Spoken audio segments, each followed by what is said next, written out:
Welcome to the Male Fertility Podcast, a podcast designed to help, support and educate men as they go through their own fertility struggles. Hi, I'm Kieran. And I'm Shaun, and we'll do that by sharing our stories of what we went through, as well as having guests share their knowledge and experience. Right, let's get into today's episode. Well, here we are, mate. Episode 1, the first official episode of the Male Fertility Podcast. We finally made it. It's not the intro, this is the real thing. It's great to be here, isn't it? Absolutely, yeah. Number one, numero uno. I think actually, if it was a TV series, this one would simply be called Pilot. But I think it would, yeah. Yeah. It's I feel like we've done a few though. We mentioned this before, but we are here. We are here, and we're happy to be here. So let's just crack straight on, man. So how's your week been? All right, yeah. I mean, it's as you know, we were ill last week. The whole family all got COVID, which I think I thought was well out of fashion now, but it turns out it's still around. Oh, it's still Big knocking time. around, mate. It's Yeah. It's out there. A lot of people that I've talked to recently have had it. A lot of people I know have had it. I think we had it in the summer, just before we went back to school. So there's been a wave of it. You know, it comes into schools and out of schools. Yeah. But I haven't picked it up, and I think it's because I've recently had it. Yeah. So it's still trying to get my head around it all, though. Like what happened over the last 3 years. It's crazy, absolutely crazy. And I'm sure at some point we'll discuss that in terms of people's fertility journeys. Yeah, mad. Yeah. But you're feeling better. I'm feeling fine. So it's all good right now.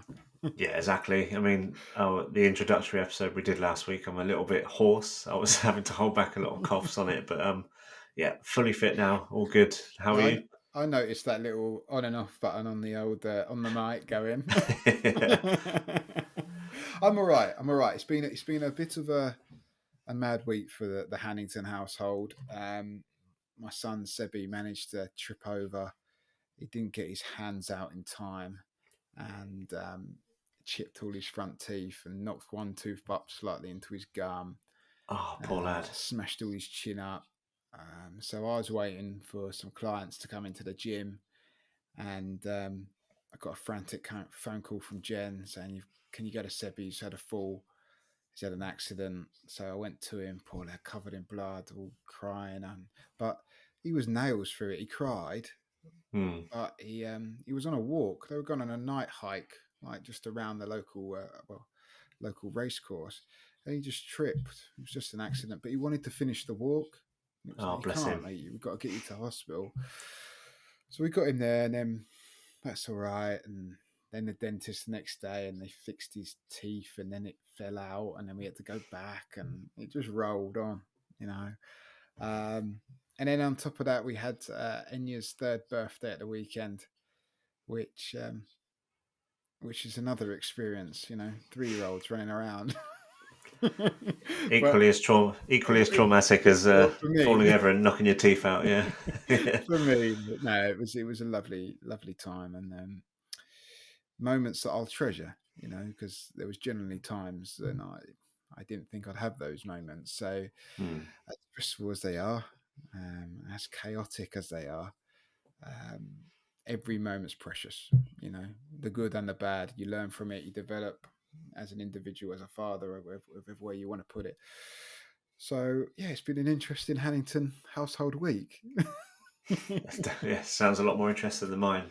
That's all just and staying in ill. In between that, I've fitted in everything else I do. Yeah, exactly. It's like spinning plates, isn't it? But yeah, no, top man. It's like you said, you know, you touched on a few things there about parenting and how it's hard, but people in our boat, having had our experience, we do have that different perspective on it, really, of gratitude, and even for the hard moments. And it's not to say that we don't find those moments hard, but you kind of bounce back quicker when it is getting tough. But that's something we'll definitely discuss more at length, I'm sure, in future episodes. Definitely. I think, you know, it's a topic worth talking about, you know, because hopefully the guys and girls that are watching this, listening to this, their end goal is to be parents, and if you're successful, I think it is slightly different if you've been through journeys like ours or Yeah. experiences like ours. You have questions, you have thoughts, um, and just like as you go through your own fertility journey, you're not the only one that thinks like that and having those thoughts. So we need to discuss it at some point, definitely. Yeah, But absolutely. but today we're talking about you, mate. We're talking about you and your journey. And I know you don't like that word. I'm going to say it in brackets, the journey. Yeah. But this is something that I've been looking forward to. Obviously, we know each other quite well now, but before we started really developing our friendship, um, I didn't know everything about your journey, and I still don't. So for me, this is going to be really interesting. I'm looking forward to learning about your experiences in more depth. I will ask those questions that I expect the listeners will be wanting to ask. I'm at the privileged opportunity where I've got this mic and I can ask you them. Um, so it's just crack on, mate. I think. So Yeah. how did it all start? Like start right at the beginning for us. Sure. Yeah. I mean, and that's the thing. Even though we've had lots of chats, there are what I find is quite often, and I think this is probably the trauma aspect of the fact that it went over years, and there are bits that sometimes that I forget, and something will remind me of some things, and you think, oh yeah, wow, I've forgotten about that. But I'll try and get it all out today, warts and all. It's our first episode of the pod, so I can't do it a disservice by missing any part. But yeah, it's so right, going back to the beginning. So my wife and I, Jenna, we've been married. Oh, I can't even do the maths now. We've been married since 2013. 10 years. God, 10 that's an years, easy mate. one, isn't it? Even for me, I could do that on my fingers. um, so we got together in 2009. We married in 2013. And when we got married, even then, we decided that we lived together, we got married, but we didn't want to. We always wanted kids. We'd already discussed that. We discussed that when we first got together. It was both of our dream. I actually wanted to have 5 kids so that Right. I could run my own 5-a-side football team, and she Sounds was like a plan. exactly. She was a bit like, well, steady on. But we got married, and we said to each other, and we're both in agreement. We didn't want to jump straight into that. We wanted to enjoy being husband and wife for a Mm. while, and enjoy each other. But the interesting thing is that even then, as I said, we got married in 2013. But even then, when people were saying, "Oh, when are you going to have kids then?" Because it's literally like no sooner had I got the ring on her finger, literally, and people were saying that, like, your evening do the wedding and stuff. And it's like that question was already annoying us before we Yeah. knew we were going to have fertility issues, because people just assume we're going to follow this narrative that everyone in society takes, or certainly used to back in like kind of the previous generations. But so that annoyed us anyway. And then so between 2013 2017, we did exactly that. We enjoyed being a husband and wife. We did a lot of traveling, just at nights out. Just really did like build those foundational and strong years of an early part of a marriage, which was I think it's so vital, isn't it? It's yeah, that people's sometimes people think they have to rush into it, and actually, like you are the most important thing in that relationship. You two, the children, yeah, may come, as we've learned, but spending time together is so important in those early days. yeah. And ultimately, that was we were building the foundations that we then came to rely on so Mm. deeply when we did find out what was going to happen down the line, which was for us then 2017. We decided that time was right. We had moved house the year before. We did that. We were in a small cottage at first, and we moved to a 3-bed with a double drive, a bigger garden. Mm. And we bought an estate car. We were like, right, that's it. Let's have kids. And we were to find out it's not quite that easy. Jenna was on the contraceptive pill, so she stopped taking that. And we had heard or been told that can take about 3 months to work its way out of the system. So at first we didn't put ourselves under any undue pressure or stress. We just were enjoying trying to make babies, and if it happened, it happened. those months rolled on. Though that 3-month period came and went, and then suddenly it's 4 months, 5 months, 6 months, and beyond. And it got to the end of the year, and it still wasn't happening. Mm. So we went to the doctors. Now, I've heard of people being told to go away when you've been come back when you've been trying for this amount of time, that amount of time. I don't know if there is a golden rule with that, but we weren't told that. We've been trying for the best part of a year anyway, but Yeah. also I wouldn't say remembered, but I in the back of my mind I always knew that I'd had mumps when I was 22. Now the crucial thing with that is that it's post puberty. So at 22 years old, I started off one morning. I woke up and I had my neck was looking like one of those like bullfrogs or whatever they are, all swollen, and I was like, Yeah. oh shit, what's going on?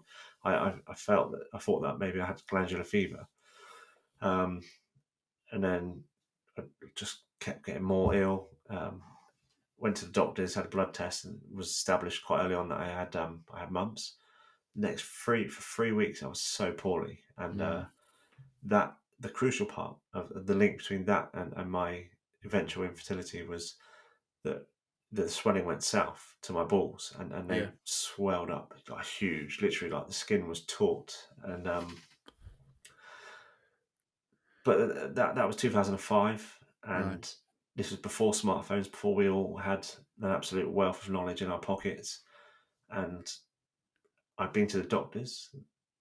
I had, this huge swelling on my balls, and nothing was said to me about the potential link between mumps, especially mumps orchitis, which is the swelling of the balls, and the link to infertility. Right. So because the medical professionals didn't say anything, I just carried on through life, and that's 2005, and actually my only and main concern at that time was whether I was going to make my lad's trip to Magaluf in a few.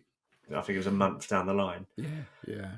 and it was touch and go. Like I was really ill. I was bedridden for 2 weeks of the 3. The fevers were ridiculous. Like sometimes I'd be like really, really hot just in my pants. The next minute I'm freezing. I've got loads of clothes on, a hat underneath a duvet.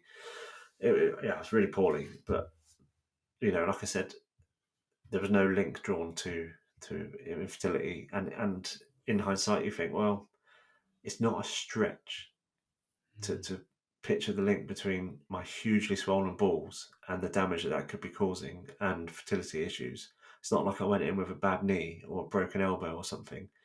I was there literally with like massive balls. So they didn't say anything. Not a thing. No. Not a No thing. link. No. No. It's unbelievable, that, isn't it? Yeah. It was all Especially about. when if you go on, like, I know you mentioned that the internet wasn't available like it is now in terms of just a touchy on a phone, but it's all over, like the internet, about how dangerous it is now. Yeah. And they would have known that then. They would have Yeah. known that then. Do you think it They would were. have changed your mindset at the time, or like better prepared you to have known that then? I. That's difficult to say. I mean, the easy answer would be, oh yeah, of course it would. But I was Mm, 22. Like yeah, my only and main concern was getting to Magaluf, and generally my main concern was all the things a 22-year-old lad is interested in. Is like, birds and girls, mate. That's it, exactly, isn't yeah, it? Yeah, just and like nights out every Saturday, every Thursday and Saturday, me and my mates were going out, like like chatting up girls, etc. So it's I'd like to think so, and mm, especially I think if a medical professional said, look, this could be an issue, bear it in mind, but it wasn't said. I just carried on. I went to Magaluf, made it. I'd lost loads of weight. I couldn't eat for the best part of 2 weeks, so I thought, yeah. right, happy days. I'm cut. I didn't need to. It's always a silver lining, mate. Yeah, exactly. But then the actual, like, the hilarity is when I look at pictures of 22-year-old me, I was such a skinny little gimp. Yeah, yeah. And but I was like, yeah, I'm in great shape. Let's go MAGA. But right, so like fast forward. So that's 2005. Fast forward is now end of 2017. Mm, And in that time, like, knowledge has come on a lot, and a few things have been said over the years of the potential link and that. But again, you just kind of, I was just putting it. I was going, no, I'll be fine, because I'd had a picture taken. So a good mate of mine, Warren, he was a postie at the time, and he had already had mumps, so every day he would come around and or text me, because we had one of those like early Nokia phones, like the little square screens. Oh yeah. He'd be like, "Oh, do you need anything?" I'd be like, "Yeah, bring me fruit polos or whatever," because I used to like those when I was ill. And one day I was like, "I don't need anything. Just come over. I need you to do something." And he was like, "Yeah, how can I help?" And I dropped my pants and was like, "You need to get a picture of this." And he was just like, "Fucking hell." But I had that picture for years. I don't know where it is, but this was in the days where it cost 50p to send a picture Oh yeah. message. Yeah. So it kind of The went good old early days, days yeah. viral. Yeah, exactly. But you had to really weigh up whether it was worth sending something, because it cost Yeah. so much money. But then if there was like an error, it would send twice. You're like, "Oh, fucking hell, a quid." Cost me £1. Yeah. But so that photo, having had that and shown people, like work colleagues, thinking it was hilarious, and then it was from that. I remember one bloke saying, "Well, that can make you sterile, mumps," and I still hate that word now. Still Yeah. hate it.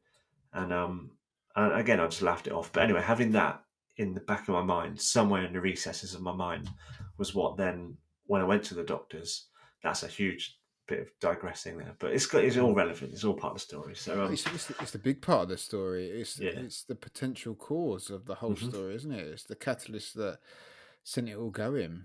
Yeah, yeah, you're right. And the people need to know that there might be someone on here who listening who hasn't put that link together. They've just missed that information. So it's a very important part.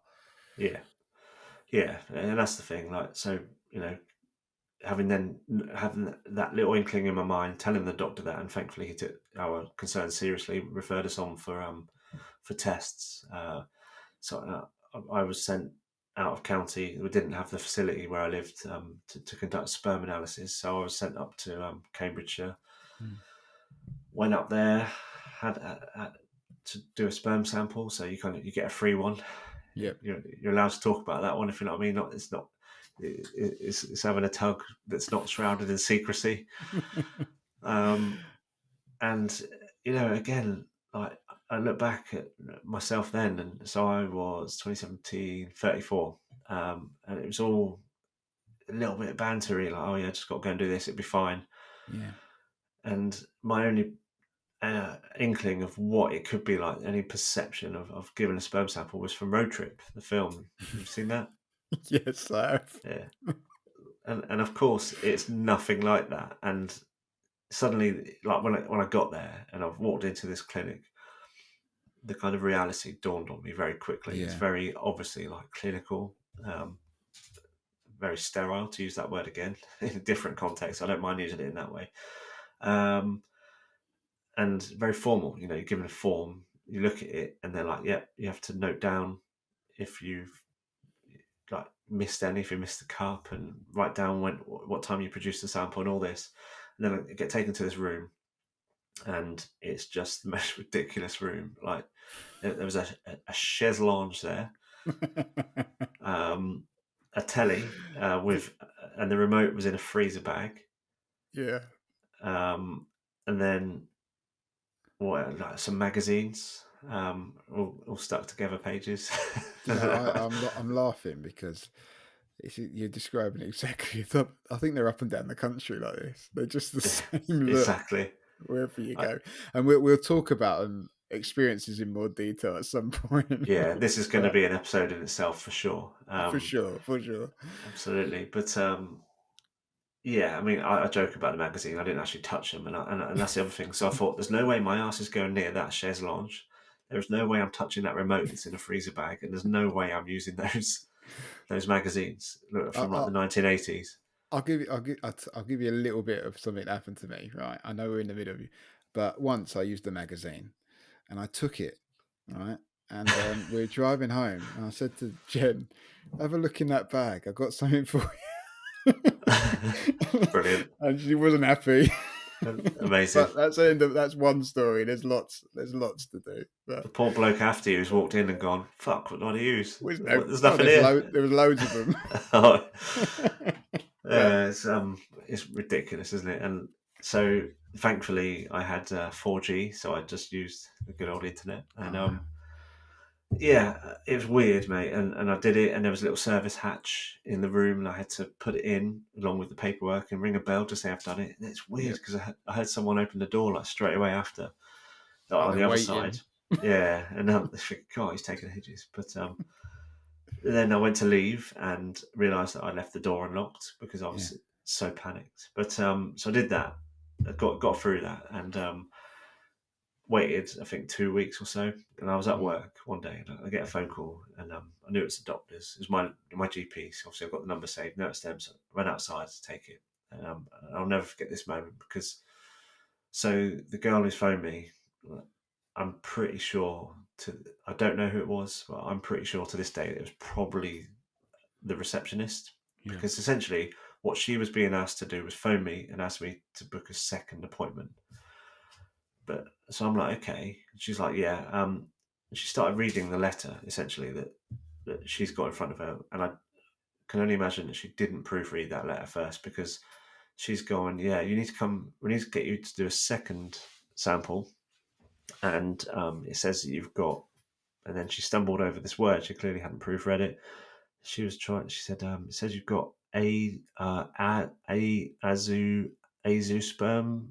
azoospermia." mm, And I was like, well, what does that mean? And she said, I don't know. I was like, okay. yeah, So kind of there and then booked the um, second test in 3 months time, and she explained it has to be 3 months. And I know now that because the sperm cycle is 90 days for sperm to regenerate, yeah, and yeah, that's what they're trying to do to see if any given result is an anomaly, and to see yeah, if anything changes in 3 months. Obviously, I don't know that at the time. Get off the phone and Google this azoospermia word to find out that it means I've got zero sperm, like none. yeah, And I was like sitting there on this concrete slab outside my office, thinking zero. People have tens of millions. How can I yeah, have none? And it was literally a life changing moment. And then having to phone my wife and pass on the news, obviously on the phone. There's no way I could have sat on that and waited till I got home. no, And no. A lot of guys will be listening to this that experience exactly the same thing. yeah, Now, I know you obviously. How did you feel like immediately after it? Was it kind of a bit of an out of world experience, or was it a case of I just don't have a fucking clue what this means? yeah, I'd say absolutely that moment, it was like being in shock. So Mm, I remember my wife saying, well, like, come home. Like, I don't think she was at home, but she's like, let's go home. Like, she was at work as well. And I was like, no, no, it's fine. I'll see you home later. And I went back into the office and just carried on as if yeah, everything was normal, and like chucking about banter. And it was ridiculous. And yeah, yeah, and all I can say that is shock when you go into that and you're not really taking anything in, and severity of what I've just been told hasn't really kicked in at that moment. yeah, That came in the kind of certainly that evening, and moving onwards. And how I describe that, it's like suddenly I've been chucked into this river, like a fast flowing river, and that river is fertility treatment, and yeah, that the fertility world, and suddenly I'm just in it. I can't get out. There's no banks. I'm just flowing along fast, and it's such a rough ride that sometimes I'm getting pulled under, and I'm like, I can't breathe. Other times I might pop up and you hit a bit of a like a slow spell on the yeah. water, and suddenly you're not really moving forward. You're just kind of there, stuck, and because Floating. that, yeah, yeah, in Mm, the doldrums, like that's what a fertility journey's like. It's either rapid or slow. You can be waiting months for yeah, appointments and results and referrals, and that's essentially. So I went and did the second test in mm, March 2018, and yeah, the result was the same, none. So then the whole rest of that year, the whole of 2018, from well, essentially, that first phone call was January, the second was in March, which confirmed it. That whole year was then just being pushed from pillar to post, tests here, um, go to this hospital, speak to this urologist. And then I'm like, what's a urologist? Oh, then you go and speak to this andrologist. And I'm like, well, what's the difference between that and a urologist? I'm like, Yeah. and you're having to take on all these new terms, all these new scientific and medical words you've never heard before. You don't want to hear. You don't want to be part of it. And But you're forced to. you're in it. It's You're in that it big case time. of that complete, within one phone call, you've lost complete control. Like, it's incredibly hard, man. And there'll be, like I said previously, there'll be guys on here that are there now. So you're being pushed pillar to post, and you don't know how you're feeling, where you're going. What happened next, mate? I'm that's why I'm trying so hard not to fast forward, but almost nothing happened in 2018. Right. It was just a really hard year in terms of, so we got this upset. We know that, and you mentioned the word like control. We had, like, suddenly we've got this complete lack of control. Things aren't in our hands to create the family we wanted. And then it's trying to get NHS funding. It's a ridiculous situation in this country where the postcode lottery is real. It's a real thing. It's out there. Yeah. I mean, I'll come on to it in a bit, but like a really shit situation with it. Ultimately, with another couple actually. But so in our area, we lived in Hertfordshire at the time, and they didn't have any clinics or hospitals that did fertility treatment, so they essentially outsource it. And they, should you be what's the word I'm looking for? Should you be able to get the funding? Eligible. To be eligible. Yeah. Sorry, Yeah. So eligible. should you? Eligible. That's the one. Yeah. So should you be eligible? Eligible means you're I don't know, but it means that you get something. Yeah, exactly. Yeah, so should you be eligible to get the NHS funding, you then, where we lived, you then get a package essentially to be funded for 2 cycles. Two And cycles where you were, yeah? Yeah, but we could take that funding and go to whatever clinic we chose. Right, okay. Obviously, certain clinics have certain prices, so that package will get you so much in some places, and others you might get a bit more, or whatever. But that funding didn't come through and get approved until November of 2018, and I was away for work, and I remember, like, this isn't when we got the funding, but I remember my wife being just at such a low ebb, because the woman who ultimately signed everything off, so you have all sorts of hoops to jump through to get funding on the NHS. It's about your age, whether you've got previous children, your BMI. I can't remember all of them. Long. It's a joke, and it's stressful. And then the woman who ultimately had the sign off only worked Fridays, and I remember I was away on this Friday. My wife phoned me and she just lost her shit, because, like, this woman, she had, I think, said the previous week, yeah, I'll definitely get it done next week. And then she phoned the office and she was like, oh yeah, they've gone. And I think they might have looked up the file or something, said, yeah, it hasn't been done.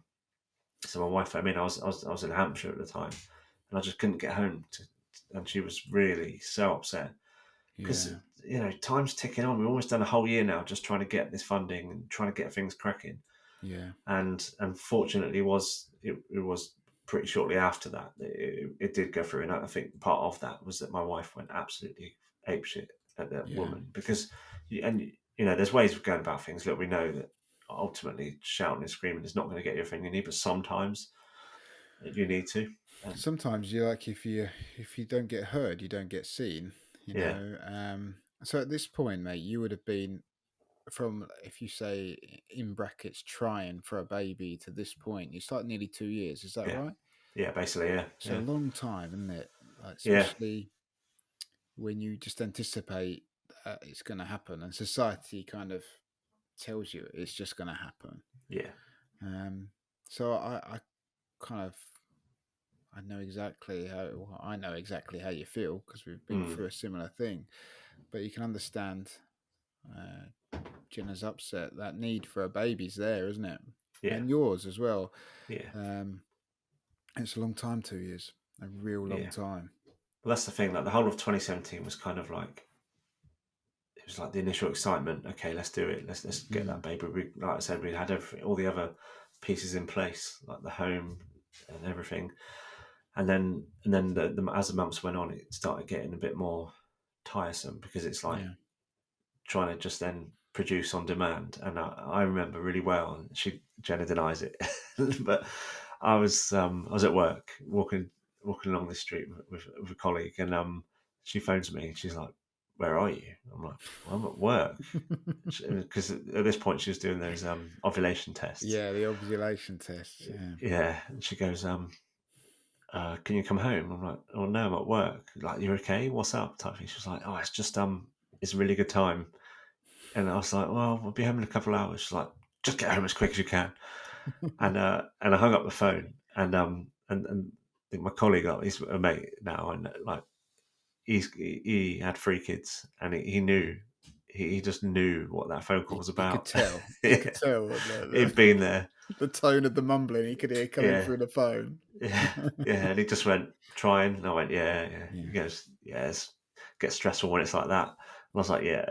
So that, and then you get, as I said, 2018, the whole year where we're not seemingly making any progress, and then we get the funding, and 2019 things really start picking up pace. So we chose our clinic we chose Bourne Hall up in Cambridgeshire, because we were in the middle of there or London, but we were looking at some of the London ones, some of the Harley Street ones, but then we would have to get the train in most of the time to the appointments, and you're taking, with public transport, and it's something you don't want to be missing appointments, or then if I had to have operations, I didn't want to be getting the train home. And as it happens, I did have an operation booked in through the NHS at a London hospital, the UCLH. But then we chose our clinic up in Cambridgeshire, went to the initial appointments, and the urologist there said, "I carry on with that," because so that then comes on to a potential second cause of my infertility. So as I was saying, kind of getting all those initial referrals going to this different person, that different person, and the amount of different doctors that had their hands on my balls that I lost count Yeah. of. Yeah. And You get used to it one, after a while, don't yeah, you? you do. Like, You just kind of like, yeah, drop your trousers. Okay, there you go. And it was established actually quite early on that I had also had a varicocele. yeah. Now, a varicocele it's like a varicose vein, but it's above the balls, like Yeah. in the sac, above where the balls sit. Now, the reason our balls sit uh, below the body and they hang loose is because sperm needs a cooler environment to really thrive. Yeah. It needs to be about 2 degrees cooler than body temperature. Now, Yeah. what a varicocele does, because they're really bulbous, big veins, they then overheat the balls Yeah. and make them hotter than what they should be, and they can completely stop the manufacture of sperm, or it can just hugely degrade sperm quality. Yeah. And in my case, it was hoped that if I have the operation to treat that, which is called a varicocele embolization, that I may go from producing no sperm to some. Yeah. Uh, I was told that it's very unlikely that you're then going to conceive naturally, but what they hoped was that if I would then start producing some naturally, that I could just give a sample, which is the relatively easy option when it comes to fertility treatment, and certainly as to what I came on and ended up having to do, which I'll come on to. But then that could be used for fertility treatment. Yeah. So I had that operation in March 2019, and I'm fortunate enough that I'd never been in hospital before then. I'd never had any operations, and that was my first experience, and it wasn't great. They're Um, unusual experiences, aren't they? Like very. I've had one, and they are Have you? very, Were yeah, you awake? yeah, yeah. Yeah, I was yeah, awake for mine, yeah. Me too. um, and it is a bizarre experience because it's not necessarily painful. It's not painful Mm, at all. It's just unusual. I found it very unusual. mm, Um, I don't know how else to explain it. Well, let me tell you about mine, and Mm, I think unusual hits the fucking nail on the head. So, yeah. so the University College Hospital in London is a university hospital. They have, the next generation of doctors are training there. Yeah. And I was asked if I was willing to let a student doctor do the operation, and I said Mm, yes. They said it's a final year student, so very experienced. He'll have an experienced person next to him, and I was like, I'm all for it. The NHS is a wonderful thing. We're very lucky to yeah. have it, and I thought I need to be supporting the next generation. If he's not doing it, how's he going to know how to do it on his own one day? He's got to do it. Someone's got to be the one. So I was like, yeah, of course he can. And so I'm conscious. They've put essentially cut out. So they go in through most of the time. I think in America more often than not, considering the veins are down near your balls. I think in America they'll go in through your pelvis, and but in I think more commonly in the UK, this is just my from what I've heard, they'll go in through the neck, which they did to me. Did they do Mm. that for you?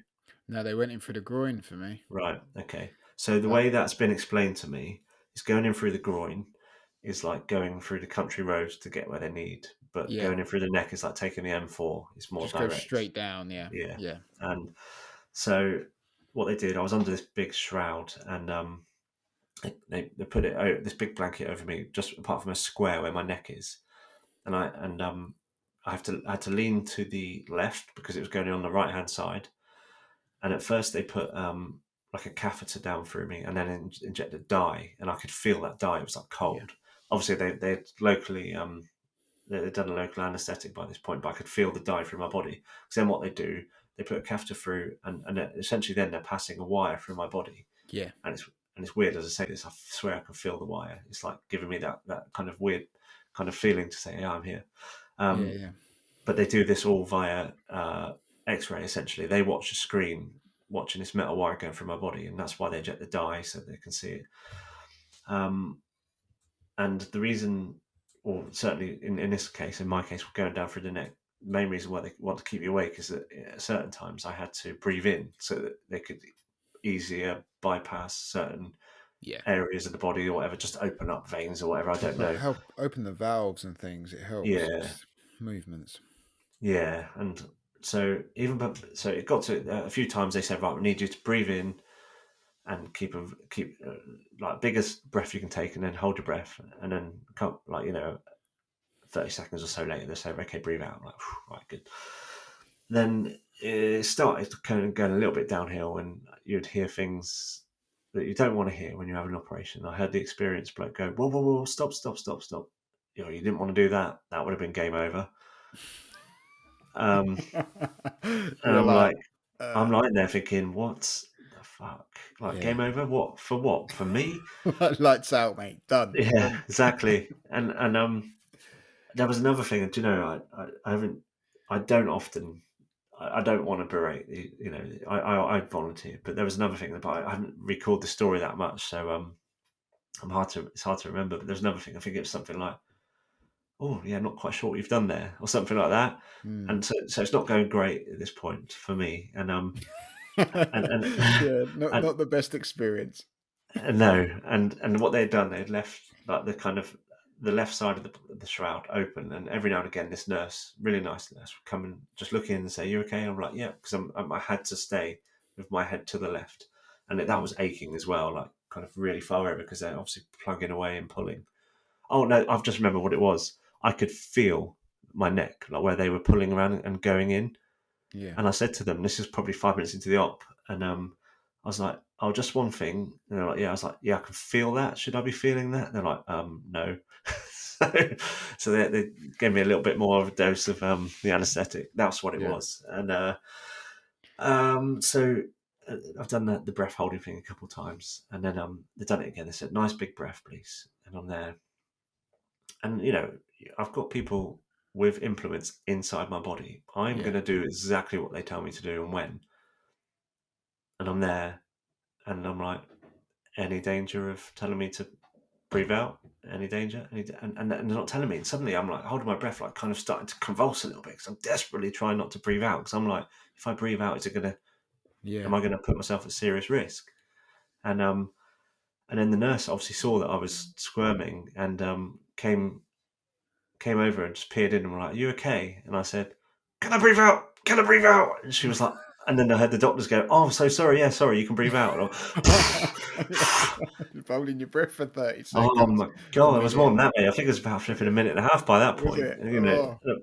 but I've always been quite good at holding my breath. But that takes a biscuit. But Yeah, but when the yeah, adrenaline's going and the heart yeah, rate is pumping, yeah, it becomes even harder. yeah. No, you're right. So that was that. I had that operation, and then another 3 months of waiting ensued Yeah, because, like I was saying, like they were hoping that I could then produce some naturally, and again that 3 month sperm cycle wait comes. So that was from March to June, and then I go to do the sample, and yeah, it was the same again. It was yeah, negative, and by actually that sample we went up to do at the what was now our fertility clinic, and they had a embryology department on site, so they could, rather than waiting 2 weeks for a result, you could get it immediately. And yeah, so we left there, driving back to Hertfordshire, and my wife was going to drop me off at a train station to so I could go into London to go to work, and got the phone call. We just pulled up in the train station car park, got the phone call, and to say the results hadn't changed. It was still zero, mm, and we were absolutely crushed at that yeah, point. That we had put a lot of hope into that operation because it was a relatively minor one, and yeah, it was like, oh yeah, I'd only actually been given 30% chance that it might work, and we, but we'd move that off the table. yeah. Yeah, so Sorry, buddy. no, it's fine. Edit that bit out. Just wait for Mrs. to get in the room. Sorry, Ella. This is a bit of a messy one. This Yeah. bit.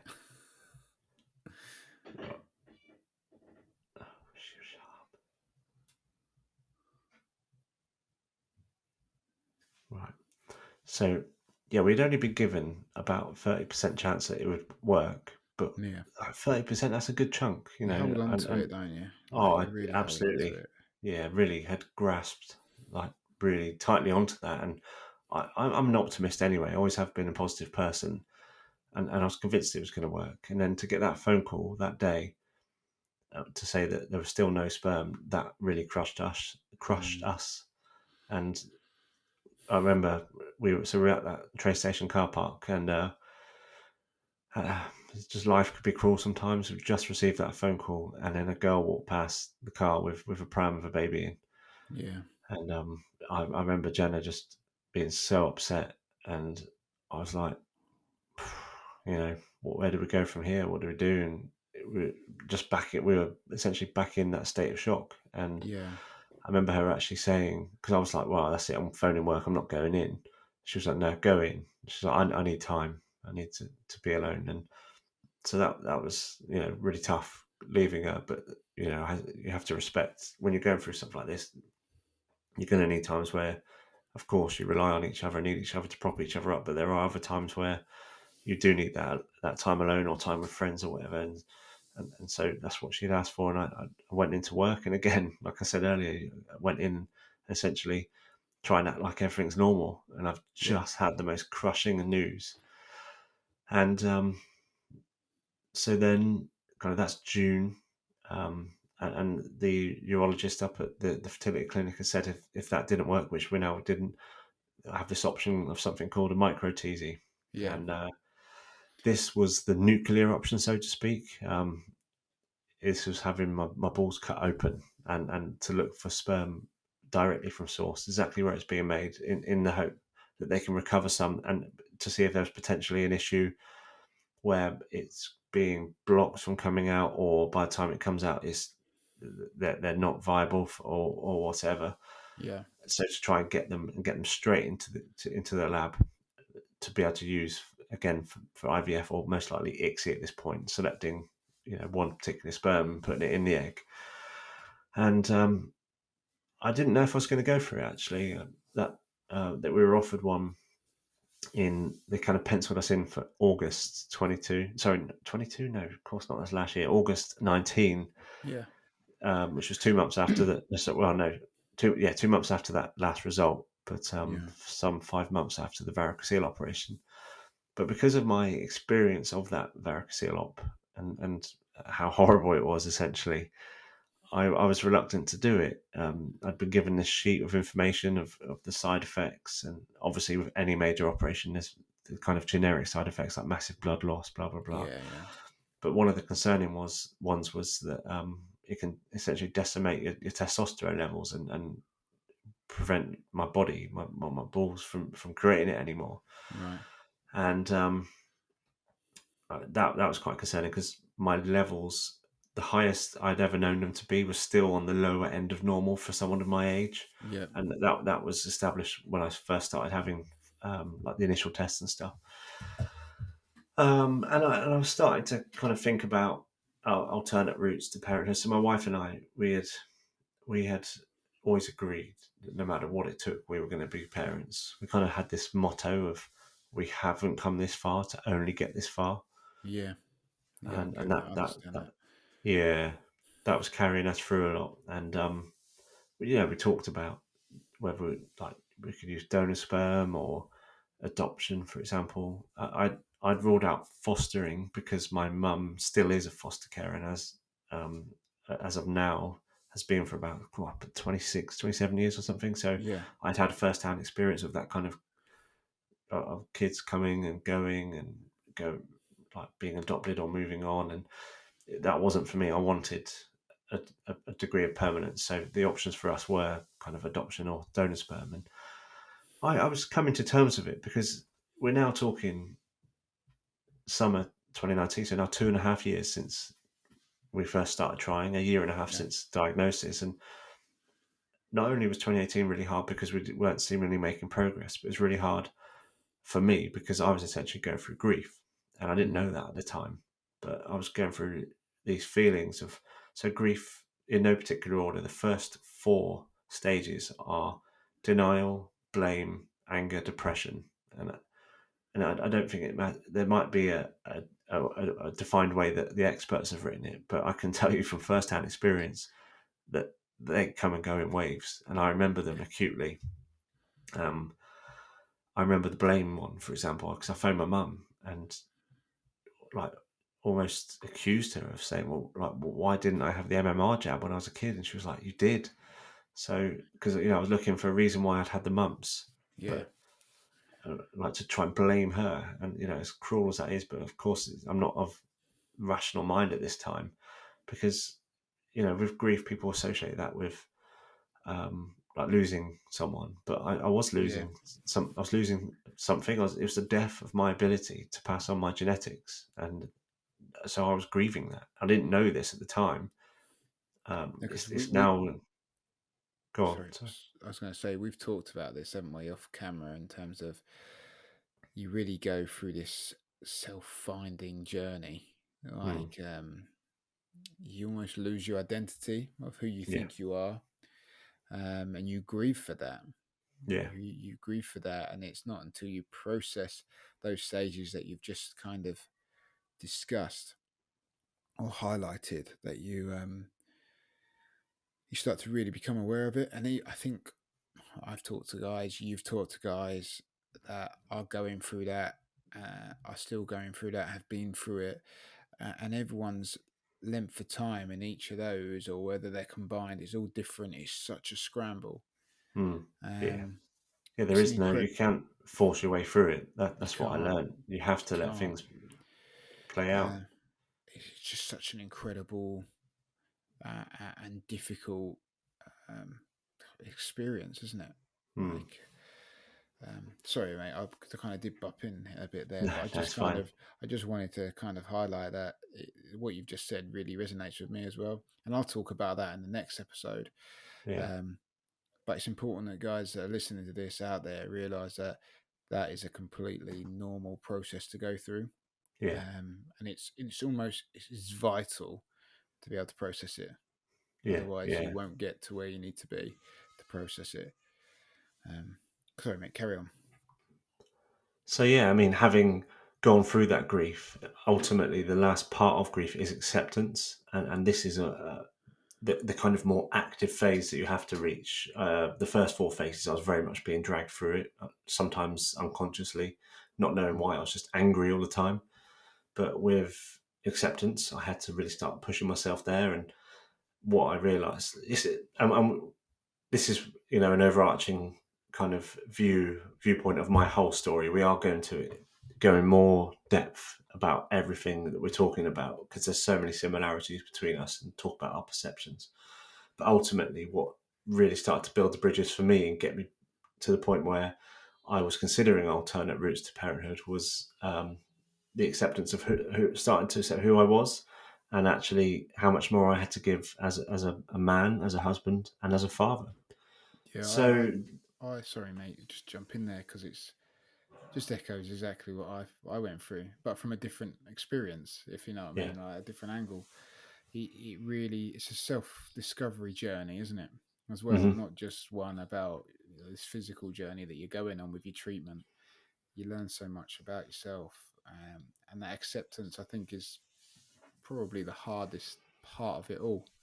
yeah, And I've talked to guys, you've talked to guys, like everyone comes across that at a different state at different times. Um, but so much similarity, and yeah, we're going through so much more detail. But obviously, today is just kind of like a brief description of your story. But already, there'll be people listening to this echoing. That's me. That's where I am. yeah, yeah. That's the thing. It's these are essentially our introductory episodes, so people get to know us, what we've been through, and where we are. But there are, like, everything I'm talking about needs to be like almost deconstructed, Yeah, and it'll be the same for your story, because there are so many parts and it's so complex. Like, I'm talking about grief, like I'm just summed it up there in maybe 8 or 9 minutes or so. I'm yeah. talking It takes. that was it was like 18 months to 2 years. Yeah. The, It's so yeah, it's just like you said, you've summed it up, but to actually go into detail is a completely different, different podcast. yeah, exactly. Stay tuned, right? We hope you're enjoying the first episode of the Male Fertility Podcast. We just want to take a moment to talk about our sponsor, Exceed Health. Exceed Health are on a mission to improve your chances of becoming a father by making it easier for you to understand your fertility. Using an entirely at-home test kit, you are now able to analyze your sperm from the comfort of your own home. Paired with your phone, you're able to see close-up images of your sperm, and Exceed's analysis gives you results within minutes, showing you the progressive sperm count, which is the number one indicator of male fertility potential. The test comes with a free app, and you're able to follow the in-app plans to try to improve your motile sperm count, with tips that are specifically designed in line with your results and your lifestyle. To get 15% off all XC products, visit xc.com and use the promotional code MFP15. That's MFP15. Now, let's get back to the show. But yeah, I mean, so I was having reservations about doing the micro TZ. I was kind of starting to really get the feeling that I could use donor sperm. That was what we came to actually decide was probably the best option for us, and what we both like to be a part of. Because I really wanted to see my wife, but carry a child and be part of the journey, and be there for the NCT and all that. Guys, it's hard to think back to everything then, but just every step of the way at the scans, it's all very. That's what I was, feeling really, really robbed of as well, and I wanted to be part of that. And so, in the end, what it came down to is we had a conversation, and Jenna actually said she said, "What would you regret less?" It's kind of like whether I would just move on and not do it. Would I always have that niggling feeling of should I have done it, or or would you do it and live with the consequences, whatever they are, or they might be fine, and then just, or as it happens, there are consequences, which now, again, this is going to be a whole episode in itself. But I'm now on testosterone replacement, Right. And that's from but that. yeah, that basically accelerated my need for it. I expect that I probably would have ended up on it anyway, because when I was 34 having those initial tests, my levels were probably what should a 60 or 70-year-old man should have. Right. I mean, Okay. and after the operation, it stopped working. I had the levels of like an 80 to 90-year-old man. I essentially stopped producing it, and she was right. It was a great point. And now, being on the other side, being in that situation where I have had it and I'm now living with the consequences of it, I don't regret it. And it's impossible to put myself in the other shoes of having not done it and perhaps not being on TRT yet. But then it's impossible to say whether I would have that niggling feeling. Yeah. But all I can say is that from my current viewpoint of where I am happy with my choice. And because, and that's to now come on to that. So I had that operation. Again, I'll explore it in more depth, and hopefully we can even get some experts on to talk about what that involves from their point of view, because I was certainly unconscious. But I had that, and there was no sperm found. And unlike all of the other kind of processes and the other operation I'd had, there was no waiting to find that out. Right.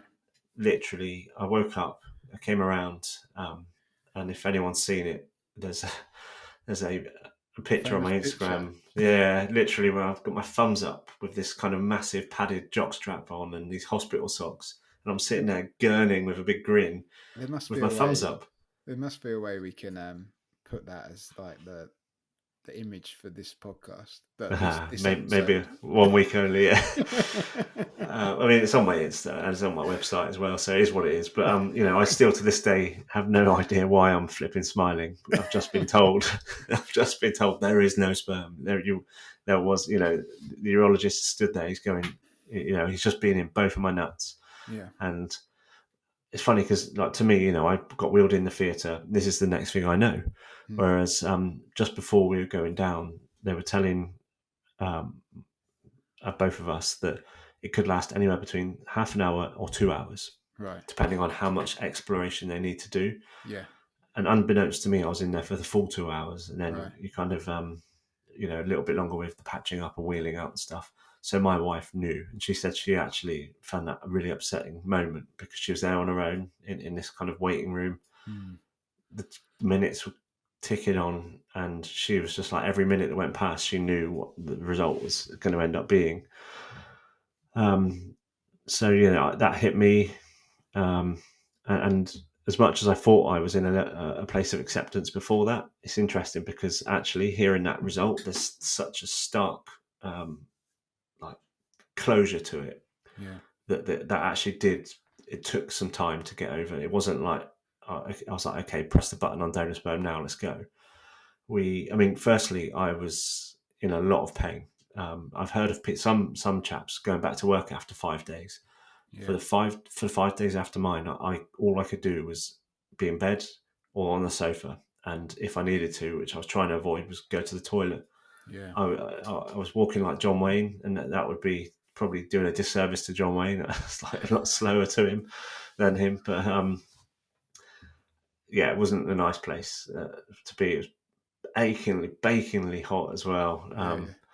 It was the August bank holiday weekend, and it was so hot, and I was just so uncomfortable. I was sitting with ice as much as I could on my balls. Like, I bought these gel packs, like the freezable, like sports ones, because that was helping with the swelling. But I was in not being able to do anything for 5 days, and you can't sit on your phone for 5 days solid. You can't watch telly. I mean, I've certainly given it a good go, but so I ended up sitting there alone in my thoughts a lot, and I couldn't expect Jenna to be there all the time. And it was, sunny August bank holiday. I was like, no, you go out. So, but that I often think back to that time because we live in such a fast-paced world. Everything's go, go, go all the time. How often do we get 5 days to just sit and be in our own heads. Yeah, And it's rare, isn't it? Like yeah, super rare, but I think it's so important. Like, well, we've said it 1,000 times, but we discussed this topic about actually taking your time mm, in terms of taking time for you as an individual and as a couple during a very challenging experience. It's the only way to put it, isn't it?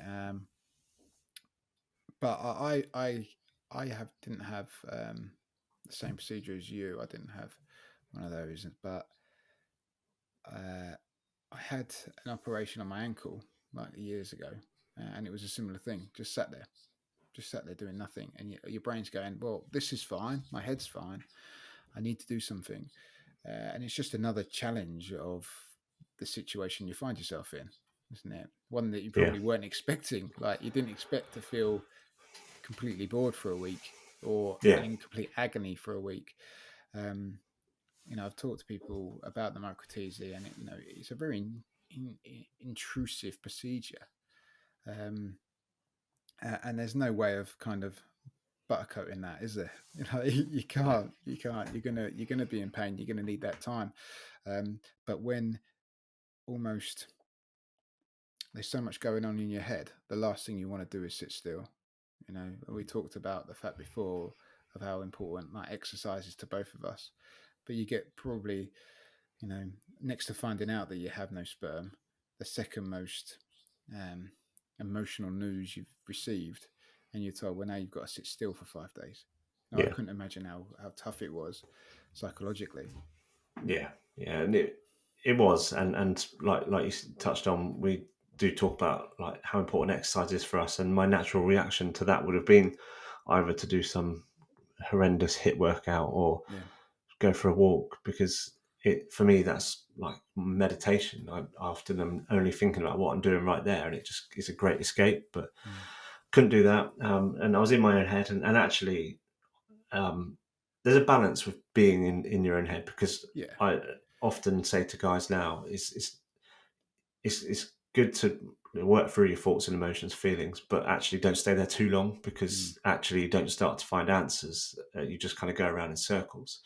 But that 5 days was almost like the perfect amount of time for me to process a lot of stuff. Yeah. And then I started becoming a little bit more mobile, just kind of going for waddles around the kind of the neighborhood, or drive into the town and just walk around. And so yeah, it was a good moment for me, really. And then in a bad situation, made the best of that in terms of like self reflection. And then it took me 4 weeks to get over that op. The last week of which was our first week of holiday in the south of France, first week of two, and I still had the scab on my ball sack at that point, and probably above exercise for me, my number one favorite thing is swimming, and swimming in the sea is like the pinnacle of that. Yeah. I love it. I grew up in a coastal town. It's me, and I couldn't do it.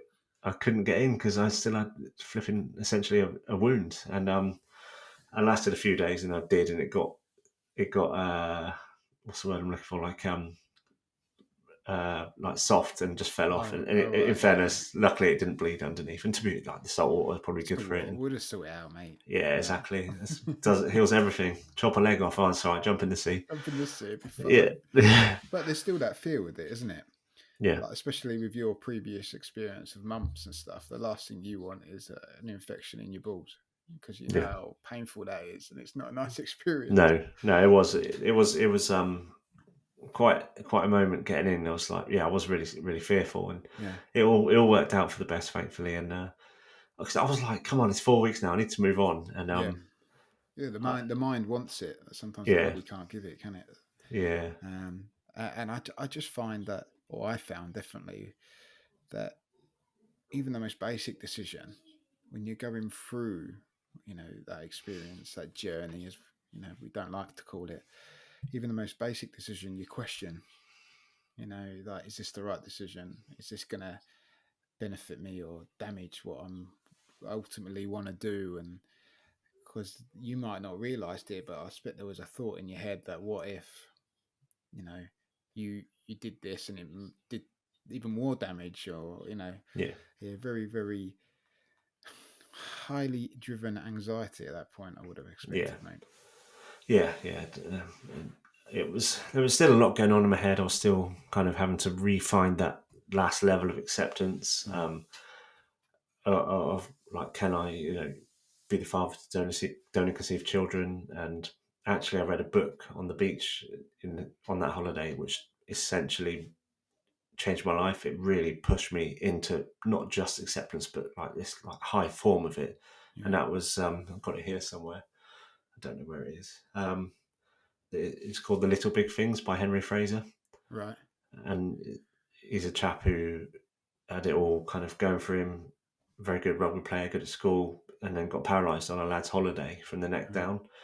And his story is inspirational. And I think Yeah. actually, again, I'll save that. Perhaps we should have a episode on. Well, yeah, it will. To be fair, there's a lot of stuff that helped me through, and that book was one of them. But a lot of podcasts, a lot of other stories of people who have been faced adversity and been through it and come out the other end. Yeah. And 100%, I wanted to talk more about those because they were such a big help for me. But that book was huge.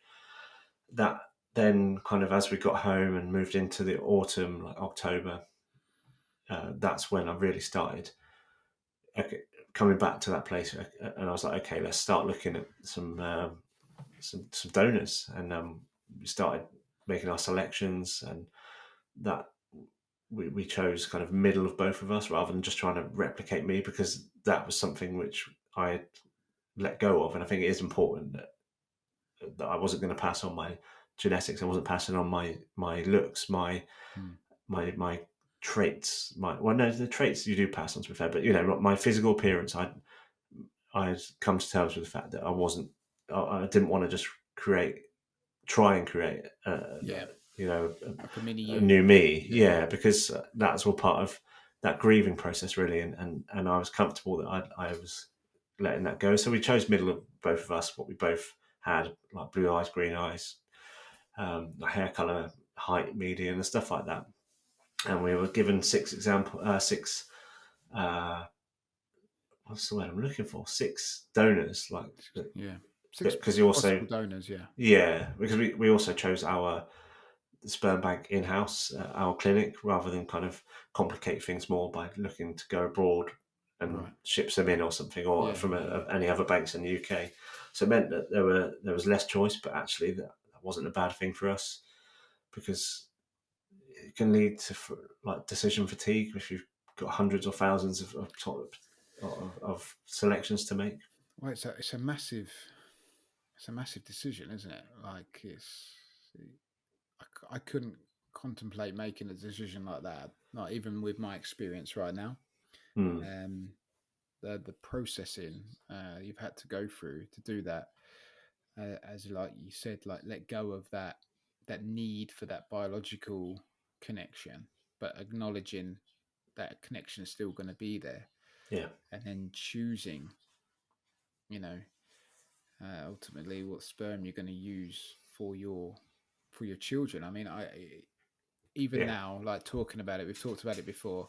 It's something that is so complex, and yeah, um, I just I almost can't imagine or put into words how I'd feel about it. Do you know what I yeah. mean? How I'd have to process that myself. Um, but it's so important that people hear what you know how you've done it and how you've kind of done that processing and come to the point where you're comfortable with that because you actually acknowledge that being a father is so much bigger than just that little sperm. Um, yeah, just it's just interesting. Like I said, talking to you and learning how you've processed that is phenomenal. Yeah, yeah, and there's a lot more to explore because, Mm, to use your word, it's complex, and it's yeah, knowing that that decision that we're about to make is going to impact the rest of our lives and yeah. an actual life that we hope to bring into the world. Yeah, it's so Um, complex that for once I yeah, don't really have words to kind of explain how I'm like how I'd feel about it. Like that's yeah, generally how I'm feeling right now, thinking about yes. it. There is so much to it, and again, we've got many future episodes to explore that in detail. And we made the selection. We poured over it for a couple of weeks. We made our selection, and then we said, right, we're ready to go. And then the kind of spotlight or the eye of Mordor, Yeah. the fertility eye of doom, then cast its shadow onto Jenna, and I then fell into that support role, which Yeah. actually is a hard place to be, Mm. because I did feel cast aside by the medical professionals to a degree, by the people. So always asking now how she was, but I was dealing with a tremendous amount of guilt because of Yeah. the pain that she was in from the injections. Not to mention the fact that she had a serious needle phobia and Right. would often faint when we were at the clinic doing blood samples. For example, I've got about 8 pictures of her fainting different times, and so then suddenly we're just at home with these needles. She's got to do it herself. Yeah. So what the feelings I had, and I felt so helpless and guilty. And we pressed on, and we had the egg retrieval in mid-December, Mm. and had then we had the kind of the wait where overnight. So you have a certain amount of eggs which you hope that are developed, and then you have overnight you get the kind of score of how many have actually developed overnight into the 1 day blastocyst. But then what you're looking to do is get to the 5 day, or sometimes 3 day Yeah. blastocyst will be transferred.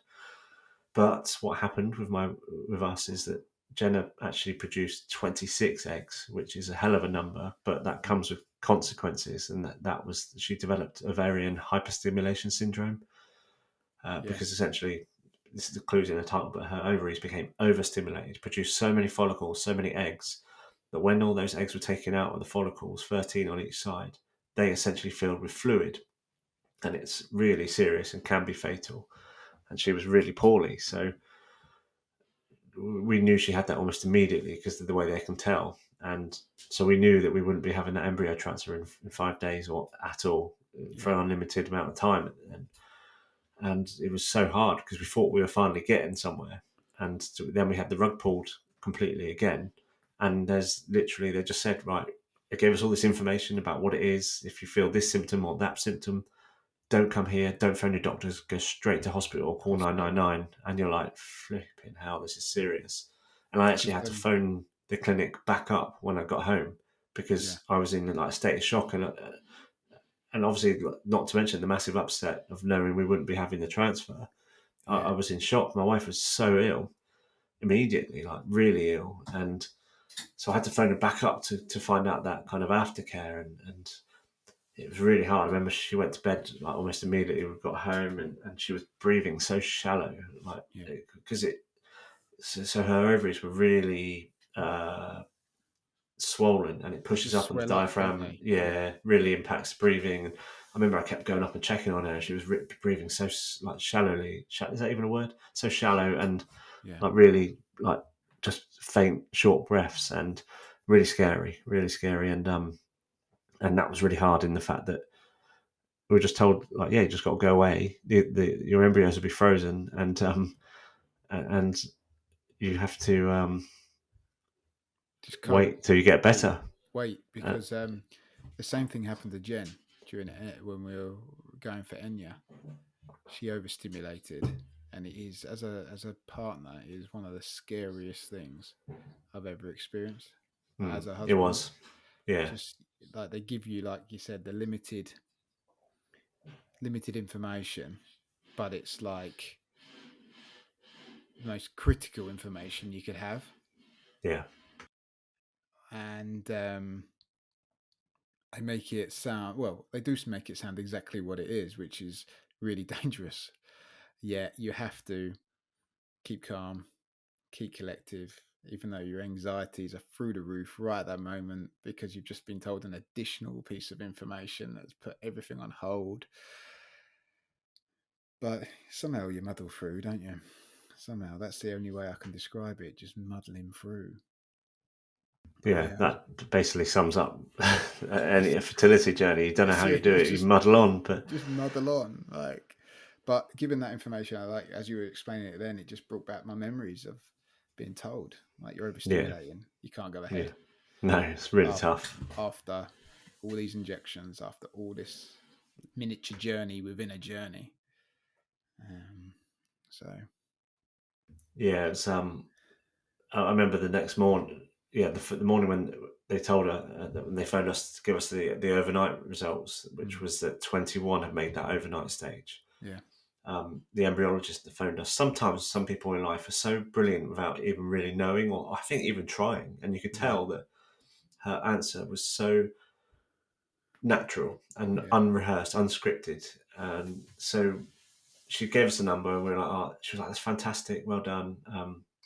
And Jenna said, "Well, not that it matters right now because I've got OHSS and we have to wait an unlimited amount of time and have a frozen transfer."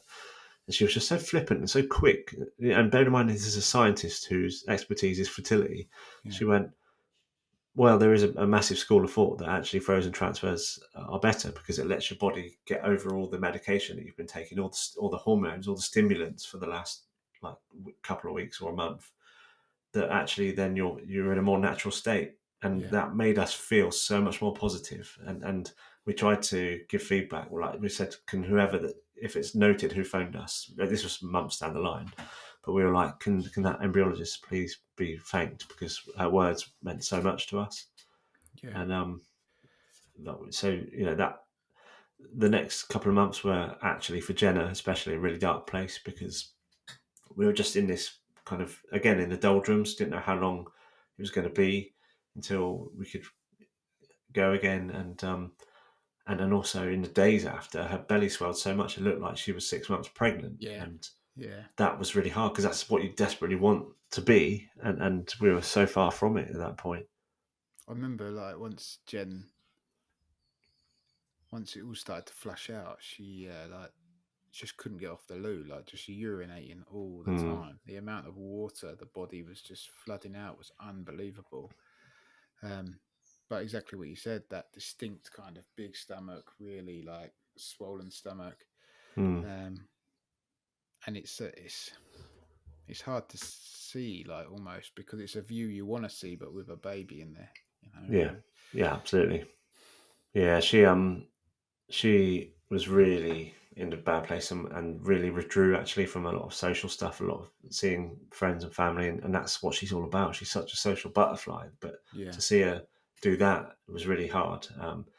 We ended up with 12 embryos out of that, yeah, and it's a really good number. And actually, so kind of fast forward another couple of months and more waiting. We went for more tests and stuff, and in February 2020, this one it was. They said, "Okay, you're ready.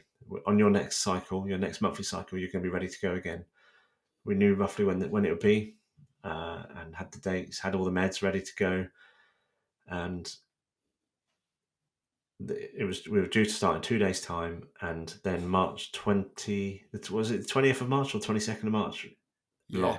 Lockdown. Lockdown 21st, I think it was, because Yeah. Whatever yeah, the date was of the big lockdown, we were 2 days after that. We were due to start again, and all the fertility clinics were shut immediately.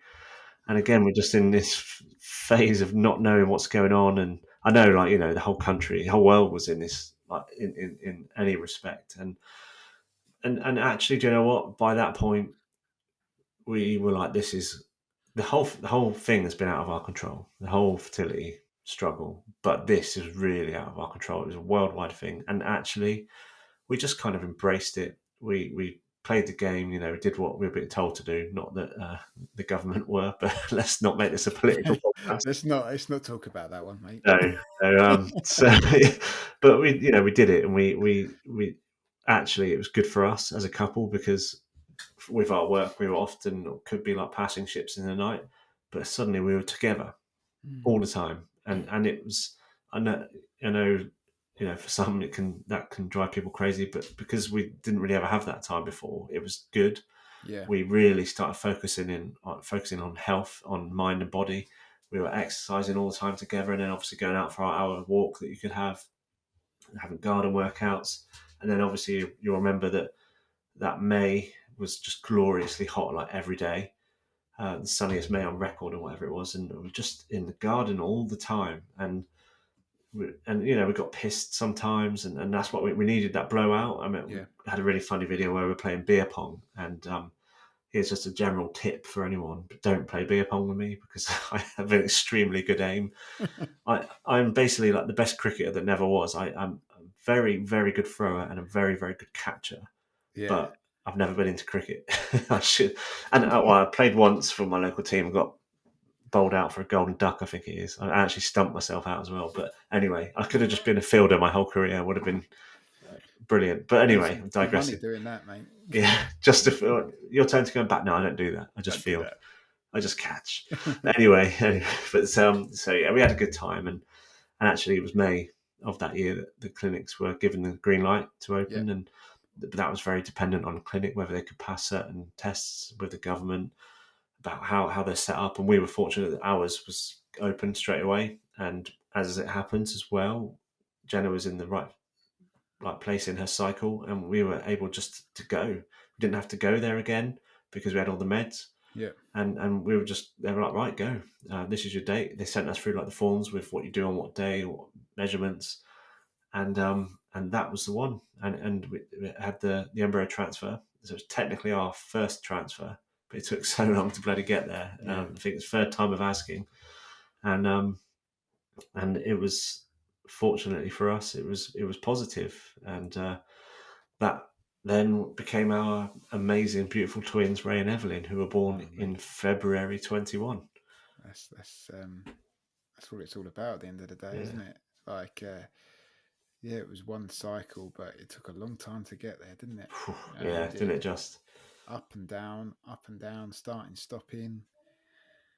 But you got there, and you got what you set out for. Yeah. Which, how did you feel when you Oh, like when those little ones were first handed to you?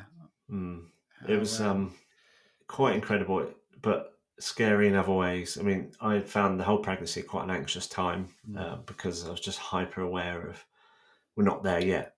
yeah, Even though it was a massive relief to get that positive test, and then the 12-week scan, I was just a wreck. We had 3 or 4 late night trips to the fertility ward, the right, maternity ward, sorry, to for scans because of perceived lack of movement. right, That was yeah, always, and I wasn't allowed in because it was COVID time, so a lot of times sat out in the car listening to talk sport with like absolute knots in my stomach. Um, I had, my mind was playing a lot of tricks on me during the pregnancy about connection and mm, how would I feel, and it's like almost like that internal safety mechanism of like, yeah, this is your last chance to get out of fuck out of Dodge. This is something we definitely need to explore more because it's quite common amongst the guys I speak to. So when we got there, when they were born, amazing. The birth wasn't great for Jenna. We did cesarean, which is planned, which is the preferred route for twins. yeah, But she lost a lot of blood and had to have 3 blood transfusions, right, and okay, was extremely poorly after that. So no part of our journey was easy, and no, no, she was so ill that so because it was again COVID times, I wasn't allowed into the theatre until she was all literally wired up, ready to go to have the babies. And quite a funny story, but my mate who had a couple of kids said, right, before you go in, make sure you have a nervous poo. And so we were top tip, told that, top tip yeah, of exactly, the yeah, podcast there. yeah. Going for a So cesarean, have a shit before you exactly, go I in. popped into town because I was like, because they said, look, they usually try and prioritize twin cesareans, but Mm. there's a chance that emergency ones will be ahead of you, overnighters and stuff. Yeah, So I popped into town, got a coffee, and came back towards the hospital and was like, oh, I need to poo. It's yeah. coming. Not just the baby, something else is coming. So, and I was there, and I was on the toilet, and then Jenna gives me the call. She's like, we're going in. And I was like, oh God. Like, so anyway, got in there, and yeah, and then she had them. Ray came out first, and Yeah, she was holding him, and then this alarm went off, and all these other, I call them the big dogs, ran in. That you could tell by their just the way they carried themselves that they were like the experienced on-call crew. yeah, yeah. Then Evelyn came out, and we'd had this plan that if either or both needed to go to the NICU for any reason, I was to go. Mm. And then I remember just stood in the middle of 3. I've got Ray not breathing, uh, And but with one midwife who was going, come on, like rubbing yeah, him, tapping him and stuff. And then we've got Evelyn with a gaggle of about 6 people around her. yeah, And I've got Jenna going purple, or like her like lips, nose, ears were going purple. Her face was just like white yeah, and like shaking, like convulsing as well. And I'm like, right, as much as I want these kids, I did not sign up to lose Jenna for this. And yeah, I stood in the middle of the room. I didn't know what to do. And then they said, right, Evelyn needs to go to the NICU. And I was like, well, fuck, I've got to go. And it was like really hard leaving Ray, Jenna, and then going. But, that's our agreement. I had to do it. And she wasn't in there for long, thankfully, about an hour. And yeah, then I went to the recovery ward, and then Ray got wheeled in. It's the first time I held him then. And then, so I was with the 2 kids on my own. And about, I yeah, don't know, half an hour later or so, Jenna then came in, still extremely pale, very clammy, very yeah, cold. She had like millions of blankets on her, still shaking, saying she was cold. And, you know, there's always, and this will be clear throughout both of our stories, there's always a positive to be found. And so because it was COVID times, I was told that I'm only allowed in the recovery ward right, following the operation. And then after that, when Jenna goes to the maternity ward, I have to go. I'm not allowed in there. yeah, And they were saying the average time in a recovery ward is 2 to 4 hours. But because of what happened to her and how poorly she was in there for 36. right, So I was there the whole time. And it was like a baptism of fire for me yeah, with the kids. She was 2 weeks to do anything. I was feeding them the colostrum that we've been collecting leading up to there. I was doing the nappies with a little bit of like help and guidance from the midwives. But yeah, yeah. Which so they do an amazing job, mate. yeah, they were Those brilliant. women that work in that Yeah, ward and help it's us funny because lost fathers at certain points, mate. yeah, It's an amazing thing. yeah, it's we've been told by one of our a couple who lived, like our neighbours who had a kid about a month before. They were like, right, there's no food in the hospitals. Like, take your own. They won't give you any Yeah, because it's all like very sanitized, very just wary of stuff. They honestly, I've never been so well fed. I had this like bag full of pot noodles and sweets and stuff, but no, they were squaring me right away. And that's all right, isn't it? but it was so that was a great time for me to bond with the kids Yeah, and to start doing all stuff. And I remember when we got home a couple of days later, Jenna was still weak, really bruised and stuff in the op. And then when she eventually was able to say, like, I want to start changing nappies and stuff, and she was like, "Oh, what do you do?" And I was like, "I'll show you. I move got over. this." I've got this. Yeah. So yeah, it was a good time for me to really jump in at the deep end with fatherhood, and it was special. And I know it's a cliche, but it truly was like it was just magical, and Hmm. it just felt right from that moment onwards. And yeah, really special. And we've talked about the fact that parenthood needs at least one episode in Yeah, itself, and we'll explore this in more detail. But yeah, it's a huge challenge, of course, and but it is special. And even this evening, I get home from work at 5. They go to bed about 6:30, 7, and making that hour and a half, 2 hours count is so vital. Like, just really appreciating every minute you get, because I would obviously rather be with them every minute of the day, but yeah. you have to I've go to this annoyance called work.